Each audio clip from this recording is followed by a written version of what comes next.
ምዕራፍ 7 በሐሰት አድርገዋልና ሌባም ገብቶአልና በውጭም ወንበዴዎች ቀምተዋልና እስራኤልን እፈውስ ዘንድ በወደድሁ ጊዜ የኤፍሬም ኃጢአትና የሰማርያ ክፋት ተገለጠ። እኔም ክፋታቸው ሁሉ እንዳሰብሁ በልባቸው አያስቡም። አሁንም ሥራቸው ከባቸዋለች፣ በፊቴም አለች። ንጉሡን በክፋታቸው አለቆቹንም በሐሰታቸው ደስ አሰኝተዋል።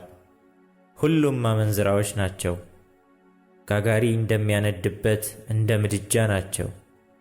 ሁሉ እስኪቦካ ድረስ እሳትን መቆስቆስና እርሾን መለወስ ይቆያል። በንጉሣችን ቀን አለቆች ከወይን ጠጅ ሙቀት የተነሣ ታመሙ። እርሱም ከዋዘኞች ጋር እጁን ዘረጋ። እያደቡ ልባቸውን እንደ ምድጃ አዘጋጅተዋል።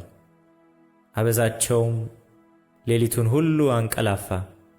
በጠባም ጊዜ እንደ እሳት ነበልባል ይነዳል። ሁሉም እንደ ምድጃ ግለዋል፣ ፈራጆቻቸውንም በሉ። ነገሥታቶቻቸውም ሁሉ ወደቁ፣ ከእነርሱም ወደ እኔ የሚጮኽ የለም። ኤፍሬም ከአሕዛብ ጋር ተደባለቀ። ኤፍሬም እንዳልተገላበጠ ቂጣ ነው። እንግዶች ጉልበቱን በሉት፣ እርሱም አላወቀም። ሽበትም ወጣበት፣ እርሱም አላወቀም። የእስራኤልም ትዕቢት በፊቱ መሰከረ። ወደ አምላካቸው ወደ እግዚአብሔር ግን አልተመለሱም፣ በዚህም ሁሉ አልፈለጉትም። ኤፍሬምም አእምሮ እንደሌላት እንደ ሰነፍ ርግብ ነው። ግብፅን ጠሩ፣ ወደ አሦርም ሄዱ። ሲሄዱ አሽክላዬን እዘረጋባቸዋለሁ፣ እንደ ሰማይ ወፎች አወርዳቸዋለሁ። መከራቸውን ሲሰሙ እገሥጻቸዋለሁ። ከእኔ ፈቀቅ ብለዋልና ወዮላቸው! በእኔም ላይ አምፀዋልና ጥፋት ይምጣባቸው። እኔ ልታደጋቸው ወደድሁ፣ እነርሱ ግን በሐሰት ተናገሩብኝ። በመኝታቸው ላይ ሆነው ያለቅሱ ነበር እንጂ በልባቸው ወደ እኔ አልጮኹም።